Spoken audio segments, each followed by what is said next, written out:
I am Kesten Rono, and today is an exciting day, day 91 of A Course in Miracles. Thank you so much for being here. Thank you so much for being curious about yourself, about how to see your life differently than you ever have, about how to recognize whatever the problem could be, the root of it, and how you have been seeing the world.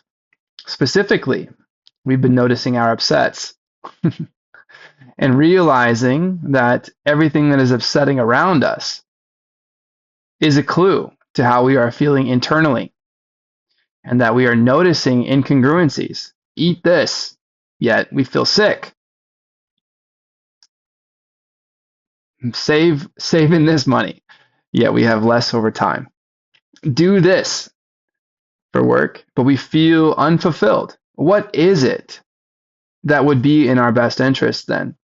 Where could we find it if we're not finding it necessarily in the general opinion of what is advertised to us? How might we need to consider a different way of viewing the world that could help illuminate more simple, fundamental, baseline truths that would allow us to move forward with ease, knowing that we are building in our best interests? What is it that allows us to feel full daily, nightly, rather than sometime in the future when we imagine we might be fulfilled? How do we stop seeing life through a past lens? How do we reconcile that with something about the past teaching us lessons that are valuable for us moving forward? Am I supposed to get rid of the idea that looking left and right before I cross the street is still valuable? I don't think so. So there is something to marry about the way that we have seen the world with how we are seeing the world now. And it could just simply be that everything we are experiencing in the past, we eventually have to recognize is the shape of whatever we are seeing now. Okay, if it's true that some ideas in the past are irritating to us, and some feel naturally true that are harmless, we imagine, we can start with the ones that are irritating to us. Our upsets, our grievances. What is the fundamental problem here? Well, this person said this, and when I went over here and I did this, this happened, and I didn't even expect this, but this happened today. They all look like different problems, and from that lens, they are all different problems. Of course they are. But is there a commonality amongst them? Is there something that we can fundamentally address about how we feel that has a net effect moving us closer to some sense of vitality, a new perspective that allows us to look at how we feel? That we can look at the past and say, oops, I've been borrowing that old idea and I've been wearing it even though I've been unaware of it. And I've been seeing everything through it. And all it's led me to discover is a resistance to want to feel it even more. What if I let myself feel it? Will you let yourself feel and experience a great purge? Just cry. Have the cry that you've been waiting for, that you don't want anyone to see, the one that you tell yourself makes you feel shameful, or the one that you're afraid to notice about yourself because it might mean that you're not as secure as you thought you were. Well, maybe that's exactly the point. Realizing that when we're carrying these things from the past and our avoidance of how we feel, realizing that that offers us no security. That when we carry these upsets, when we marry ourselves to these upsets, when we are in some attack cycle of thinking, we are robbing ourselves of a precious way of seeing ourselves in the world. Fundamentally, it is possible to orient yourself with abundance, truth, love, peace, the infinite, your invulnerability. How could that be? That's what we're curious about. And what would that perspective lend me to realize about the way that I have been living right now? Have you heard of Weston A. Price? Did you know that there was a dentist in the 30s that traveled to areas not yet gifted refrigeration and mass distribution of processed foods. Did you know that all over the globe, people eating seasonal, local, whole foods were experiencing robust health? That they didn't have facial crowding, that they had facial symmetry, that they weren't experiencing dis-ease the way that we are today. Why is it that America has some of the worst health with some of the greatest healthcare costs? Could it be that our understanding of healthcare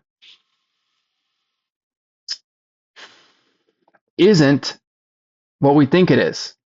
Perhaps it is sick care, sick management, that we are playing with the effects rather than looking at the cause. That it is simply true that people of every color and every age, all across the world in different climates, that they were all, observational as it is, absolutely true, eating a more nutrient dense form of food, growing in robust natural soils, participating socially with each other without chronic epidemic diseases. What is heart disease in this culture? What were they eating?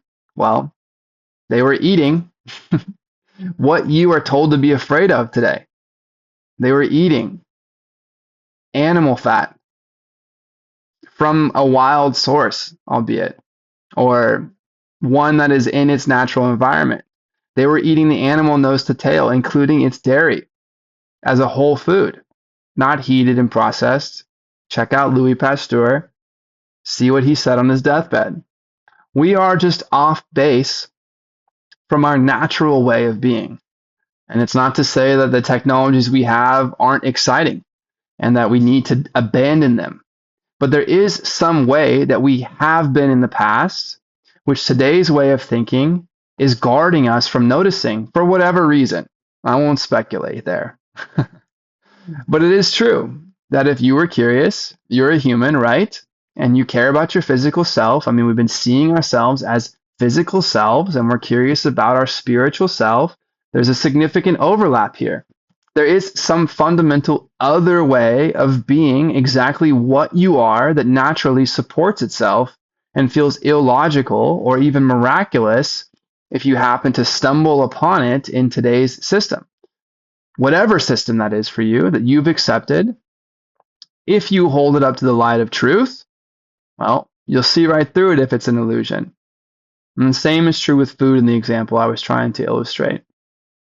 That people historically, before refrigeration and distribution, by sea and by plane, were eating seasonal, local, whole, and by definition, organic foods. They were eating as much animal protein and fat that they could find, all the organs. If you can't eat a bone, they were making bone broths. If they were having grains, they were soaking them. Same with beans. They were having dairy in its full form. They weren't looking at individual nutrients and they weren't studying their diseases, attempting to find health. They were simply existing in the natural flow as it was packaged, and they were experiencing robust health. I'll leave that there. But that is the idea to which we have access to, that there is a curiosity if we're not finding the health in the dis-ease that we are experiencing, that we are allowed to say, well, how else might this have been organized? Is this really the truth? Were we all meant to suffer like this? Or is there another way that I can try on for myself that isn't risking anything for anyone else, that could present me with an opportunity to notice more ease, physically, socially, spiritually? What if I respect exactly it is that I am? And what if I'm forgiving in noticing that I've adopted some way, or it's been advertised to me, I've adopted some way of seeing the world that isn't serving me in my best interests? Thank you for noticing where you feel out of sync with what it is that you imagine you fundamentally must be. We are here for perfect peace and perfect safety, freedom from worry. For that to be true, there must be some other way of seeing what it is that we fundamentally are. And if we can get even one step closer to that idea and we notice more ease and more peace, well, even one little bit, even one small step closer to that idea, to know it, to feel it, would offer us the opportunity to live our life through that perspective. It didn't exist until we started asking these questions as far as we were concerned. But if we discovered it, we might have to admit that it always existed. And so therefore, it was always that easy for us to notice if we were curious to notice it. Now, where is that space? Well, it's on the other side of our dis-ease. So whether we're having intestinal issues or some other physical manifestation, or we're feeling our stress, we're feeling something that happened to us as a kid or in a past relationship, it is the fact that we are noticing that pain and fear that is our wake-up call to say, oh, rather than me just guarding myself and getting smaller so this never happens again, rather than me looking around for all the stuff that I never want to experience again, what if I said, thank you for showing me? I'm so grateful to notice that I was the one hosting this idea. Is there any other way that I can feel? Because this isn't how I want to feel. Or I'd have to admit that I'm at peace in my depression. But to be depressed is not peaceful. This is incongruent, and you'd be lying to yourself. Otherwise, it wouldn't matter what depression is or whatever peace is. You wouldn't care because you could be any way and be in heaven. Well, that is the idea. We're curious to find meaning, find truth, find purpose, and build in our best interests. And there is no sacrifice. Nothing is taken from us as we move closer to the truth. You know that. You fundamentally know that. That as you learn something, even if it alters everything about how you've been approaching some subject or idea, once you know something that makes it crystal clear that the way you were seeing before, just take any subject that you learned. As you moved higher in a grade, you learned more things about it.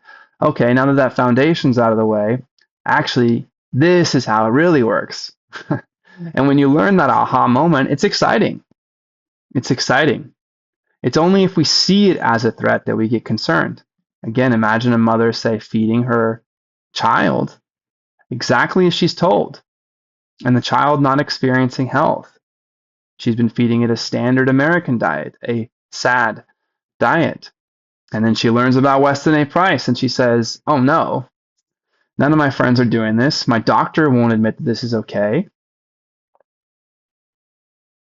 I won't dive deep into this. But I'm going to try it for myself. She tries this idea for herself. She realizes that she's healthier. This could mean, wow, such celebration. I can actually eat what is natural rather than what is paid to be shelf stable, packaged, distributed, marketed. I can avoid paying for all of those things and allocate that money to the sourcing of those items. And I have felt well. And I can share that with my children now. Finally, I have something that could offer my children more health. Or she could condemn herself. She could believe that this is clearly illuminating that she has been poisoning her child. And she could assume a role that she is an abuser. And it's therefore safer to never offer this truth and to live in darkness even though she knows better. Oh, I feel. I feel with this person. When we notice a new truth, we are stepping into a new responsibility and opportunity. I was never this idea. In fact, I was the idea that was curious about noticing something fuller for myself, something more healthy and peaceful, sustainable. Well, how far would I take that idea of sustainability? What if I would dare dream into the infinite? That's us with this book, casting the idea further than just a fix for our upset tummy. That you have the power to condemn yourself, or you have the power to see yourself as a savior for yourself. And then once you know these things for yourself and you can let go of an old idea when you know for sure it wasn't serving you, even though you were so diligent and you were doing everything you thought was right, that is no slight on you. That is a testament to your character. And if you feel like that hasn't been you, I don't feel like that's always been me, then thank goodness that we have a chance to see ourselves differently, and may we dare to move forward, realizing that we don't need to be married to an idea that for sure, makes us feel poorly. We are the host of the ideas. So we find our upsets by noticing how we feel, realizing that it is just us with our feelings. And when we notice something that is heavy or angering, and we realize, like, that's not what I want. I'm specifically angry because this isn't what I want. This is heavy because it's not light. Once we can see the obvious in how we're feeling, we can approach this idea with humility and gratitude and say, dang it, I have to forgive this, or I will carry it forever. And no matter when I want to change, it will always be at a point at which I wish I knew better sooner. That's just another upset and another attack thought. So we move forward in the name of what we hope to be saying, which is love. Okay, today is 91. If you're curious where we left off in reviewing the principles, you can go all the way back to day 60, where I think we are covering principle 20. Days 61.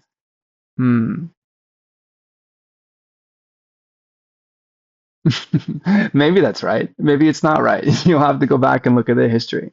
But we've been reviewing for 10 days, 20 principles. Today is 91. So 90 through 80 have been reviewed. That's right. So maybe go back to 80. I have no idea. Who cares? We were on principle 20. Today we're going to pick up with principle 21 and lesson 91. So we'll be reviewing again with the principles, working our way through the 50 of these, and we'll be moving forward into the unknown with lesson 91 beginning today. So apologies for the confusion.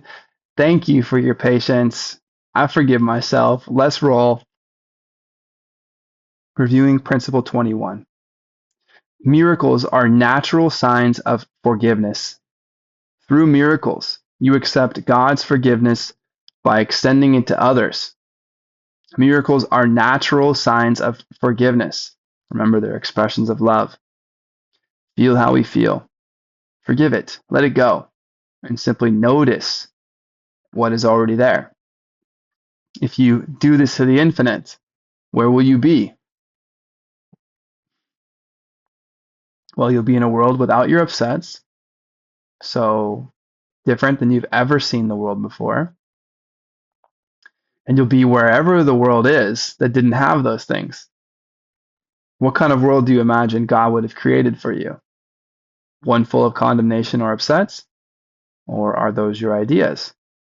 There is only one way to find out. Forgiveness. Miracles are natural signs of forgiveness.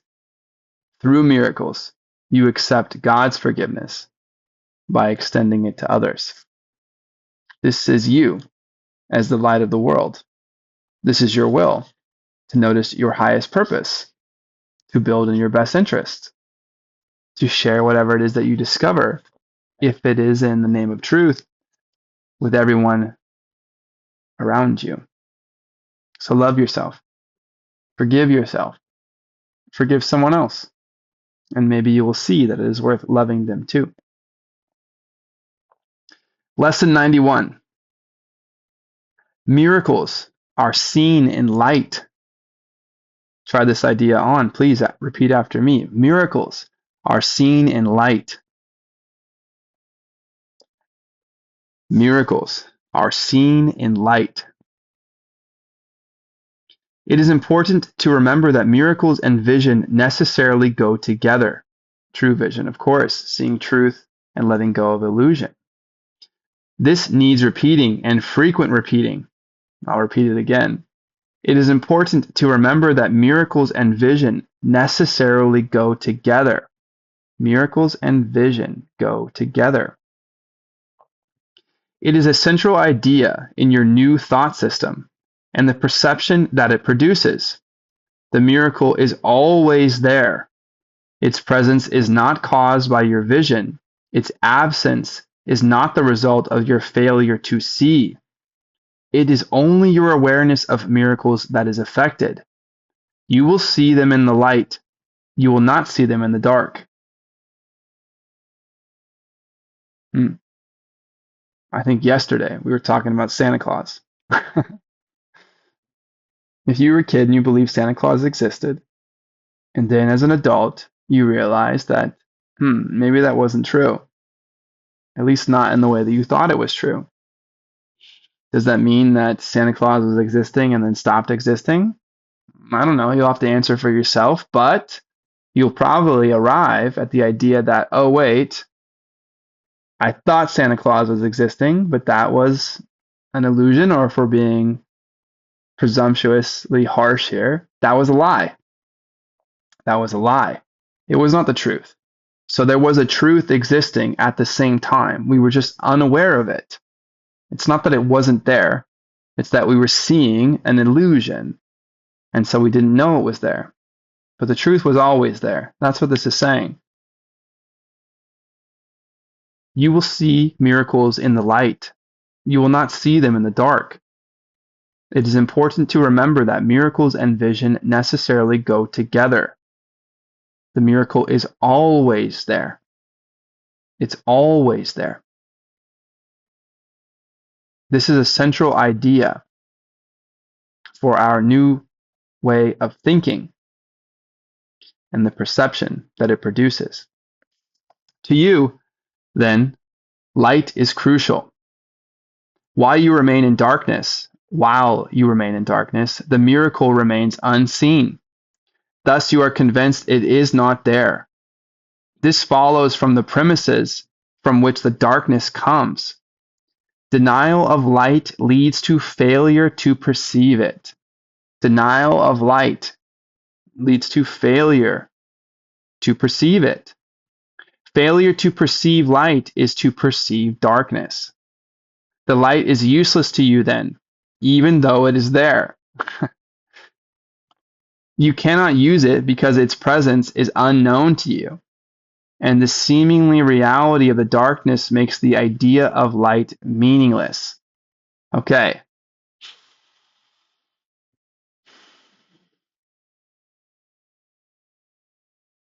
If we borrow this story of nutrition that I brought up in the beginning, there is a truth that people eating seasonal, local, whole foods, organic by design, had robust health. It's just true.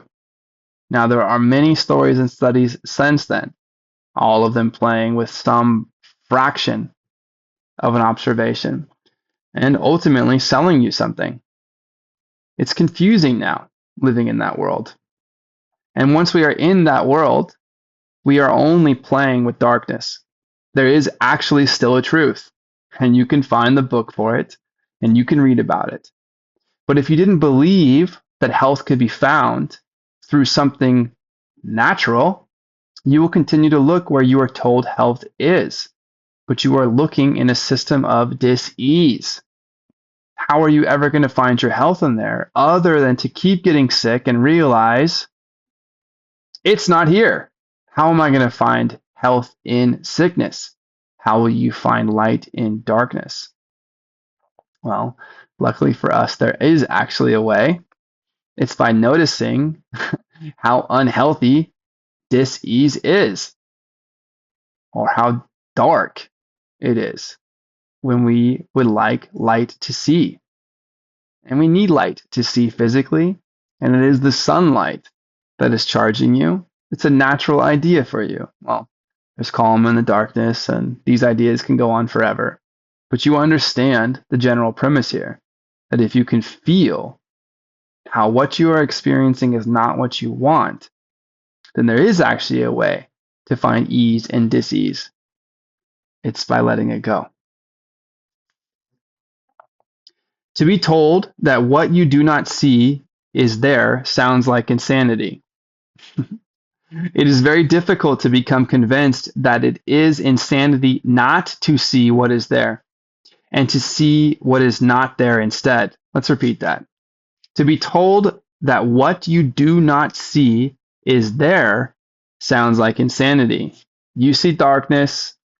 Hey, there's light here. Where? All I see are things that make me upset. You see doctors, most of whom do not receive nutritional advice, telling you how to be, offering you an oil-based prescription, aka a pill full of side effects, one of which might be beneficial for you, and are leading you into a web of infinite variables as time goes on that you're digging your way out of.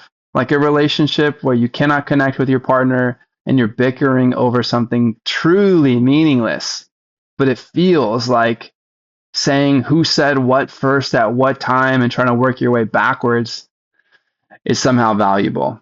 You're very far down the chain. But there is a simple truth there. There's a simple truth there. It sounds like insanity, like you have to sort out this other thing first. And we learned yesterday that you don't have to wait for that to be solved. There's another way of seeing this thing. To be told that what you do not see is there sounds like insanity. Hey, I know you're deep down this hole of dis-ease, and maybe those things are worth it right now. But there's also another way of seeing this. You can simply eat well raised animal fat and organs and be well. It can be as simple to let your dis-ease go and enter back into the natural, but it sounds insane. And the world and the people who have been sold that idea, including you and your own feelings, will tell you that can't be. And instead, you'll keep looking in the same spot for something different. And that is truly insane. Once we spin our wheels enough, maybe we're lucky enough to keep noticing this principle about us in our own lives, everywhere, and say, oh, I recognize this pattern. I've been doing this to myself the whole time. It's not about saying you have to give that up and this is the only way. Well, maybe to some degree it is, but only at the root level. Are you finding peace, safety, ease, invulnerability, at least as an idea at minimum? Are you discovering abundance and truth and love? You're not. This is the pattern that we recommend. This is the pattern that we recognize. This is the one where we say, actually, it's going to be insane for me to continue trying to do this thing this way. I've now proven to myself that all I'm finding is resistance and pain here. I'm scared.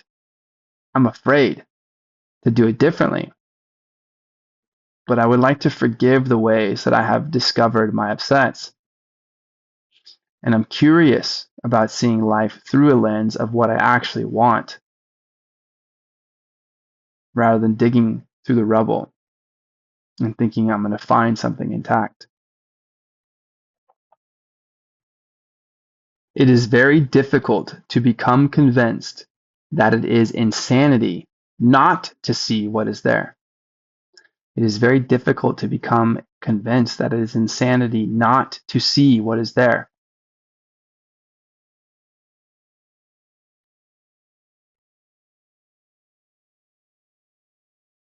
And to see what is not there instead. You do not doubt that the body's eyes can see. You do not doubt the images they show you are reality. Your faith lies in the darkness, not the light. How can this be reversed? For you, it is impossible, but you are not alone in this.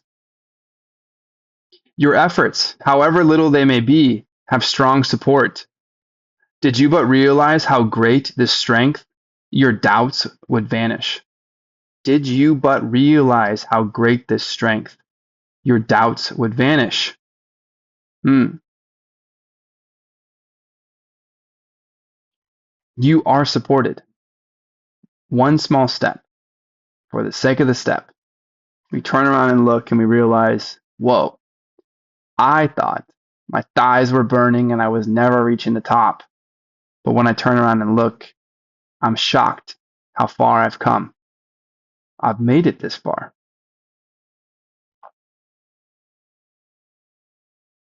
Realize your strength. Let your doubts vanish. You are approaching the top, and approaching it is the best part. Realizing that this is you doing this on your way may be the only guarantee that you have, which is the right here, right now. So we just keep taking a small step and not doubt ourselves anymore.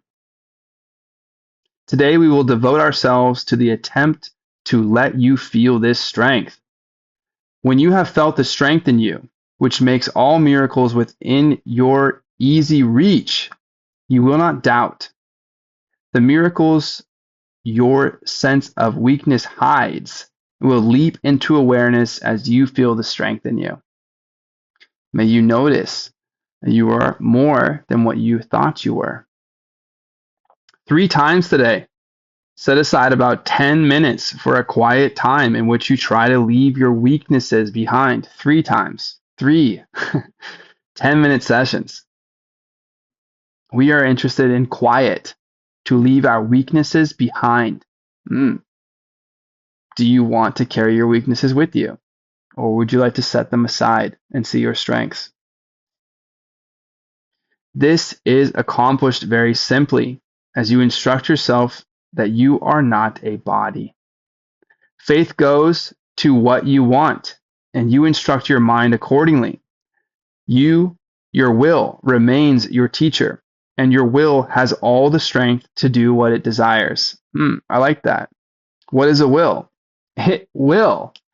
Your will has all the strength that it needs. It is that idea. So it will exude that idea. That is what your will is when you accept your will. Suddenly, we're full of strength. To me, that could feel scary according to an old pattern. But just what if? What if I did any small amount in that direction? What if I noticed that I have a will? What if I noticed it at all? What a beautiful thing to see this strength. And I'm thankful for my weaknesses for pointing it out. You can escape the body if you choose. You can experience the strength in you. Begin the longer practice periods with this statement of true cause and effect relationships.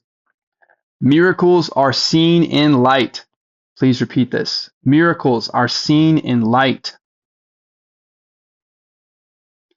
The body's eyes do not perceive the light. Miracles are seen in light. The body's eyes do not perceive the light. And also, but I am not a body. What am I? Let's say each line once and then we'll try them all together. Miracles are seen in light. Now please say, the body's eyes do not perceive the light.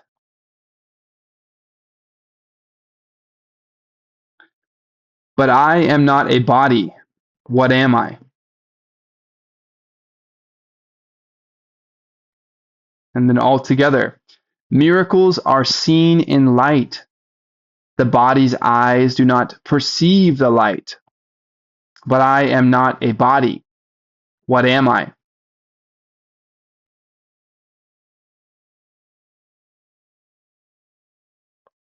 You get the gist.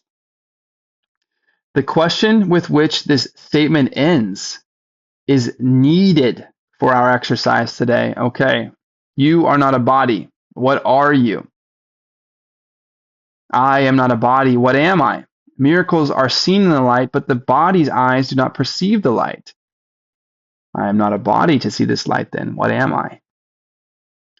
What you think you are is a belief to be undone. But what you really are must be revealed to you. The belief you are a body calls for correction, being a mistake. The truth of what you are calls on the strength in you to bring to your awareness what the mistake conceals. What the mistake conceals. Recalling yesterday, this line, the answer to this problem is the miracle that it conceals.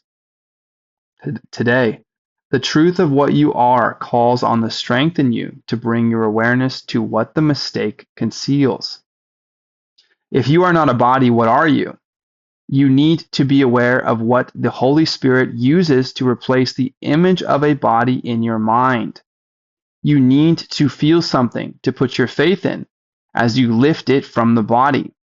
You need a real experience of something else, something more solid and more sure, more worthy of your faith, and really there. Something more real than we believe our body is real, so that we can feel the absolute truth and keep moving forward. If you are not a body, what are you? Ask this in honesty, and then devote several minutes to allowing your mistaken thoughts about your attributes to be corrected and their opposites to take their place.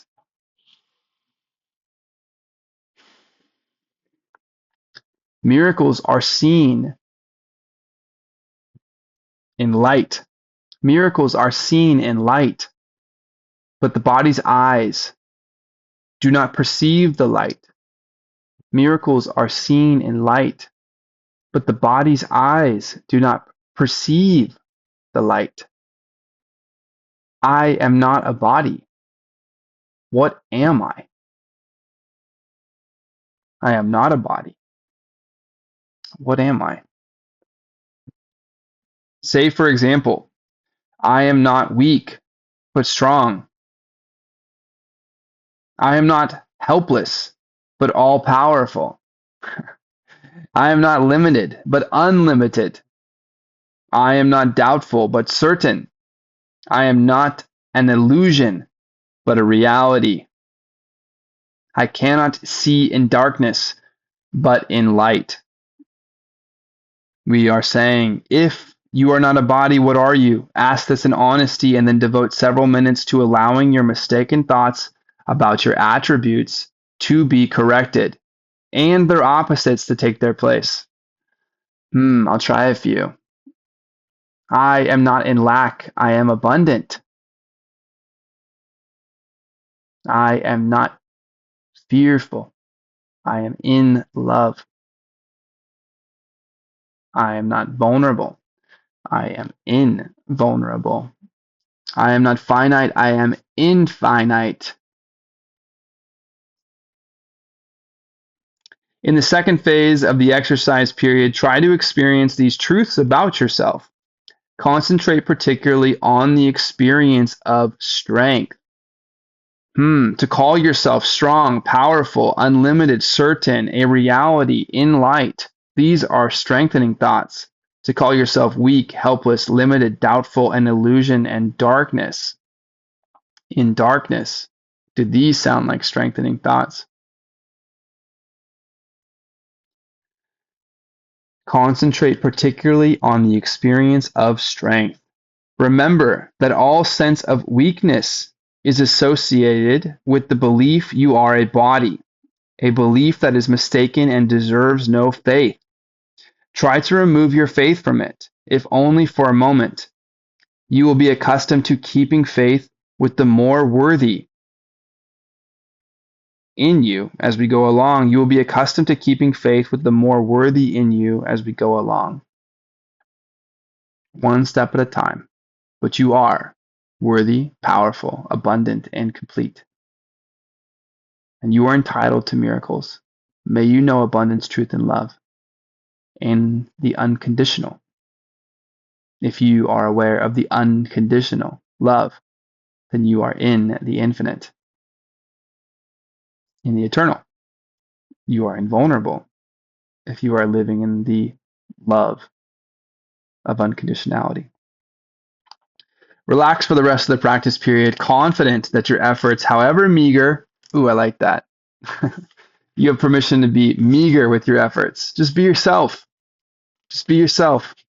But be confident that your efforts are fully supported by the strength of God and all his thoughts, capital T. It is from them, capital T, that your strength will come. It is through their, capital T, their strong support that you will feel the strength in you. They are united with you in this practice period in which you share a purpose like their own, capital T, capital O.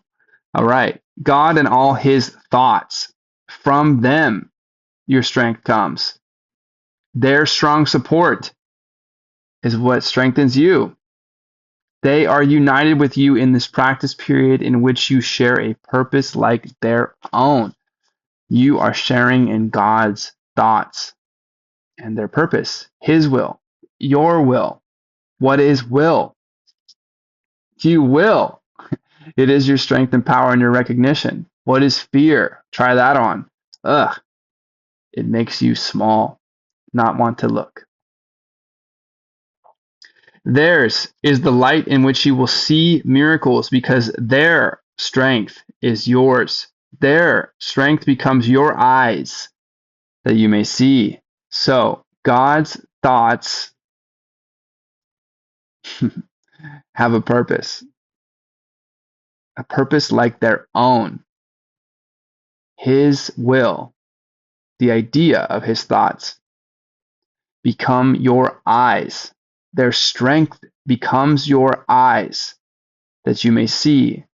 So thoughts, the strength of them is your vision. Miracles are seen in light, but the body does not perceive the light. But I am not a body. What am I? And if I am not a body and I'm not using my eyes to physically see the images, which I do, believer here, then what is strength? What are my eyes? God's thoughts, their strength becomes your eyes that you may see. 5 or 6 times an hour at reasonably regular intervals, remind yourself that miracles are seen in light. Also, be sure to meet temptation with today's idea. This form will be helpful for this special purpose. Miracles are seen in light. Let me not close my eyes because of this. If you're seeing something that is displeasing, or if you're feeling drawn to something that you innately feel is incongruent with your ease, with your health, with your healing, you may say, miracles are seen in light. Let me not close my eyes because of this. As in, let me not see in darkness. Let me be curious about what it is to see beyond the body. Okay. 5 or 6 times an hour. What does that mean? Every 10 minutes. Miracles are seen in light. Every 10 minutes. Miracles are seen in light. And then 3 times today. Miracles are seen in light. The body's eyes do not perceive the light, but I am not a body. What am I? Sit for a few minutes. Be curious. What are you? Then make some proclamations and invite forward your strength and set aside your weaknesses, actively saying what you are not and what you are. I am not weak but strong. I am not helpless but all powerful. I am not limited but unlimited. I am not doubtful but certain. I am not an illusion but a reality. I cannot see in darkness but in the light.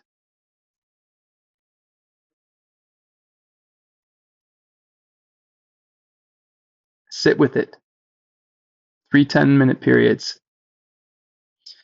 And in the latter part of that 10 minutes, concentrate particularly on the experience of strength. Remember that all sense of weakness is associated with the belief you are a body, a belief that is mistaken and deserves no faith. Try to remove your faith from it, if only for a moment. You will be accustomed to keeping faith with the more worthy in you as we go along. I am Kesten Rono. I'm grateful for my strength and the weaknesses that have shown me my dis-ease. I am learning to forgive, and I am learning to accept that miracles are seen in light. I'll see you tomorrow for day 92 of the unknown.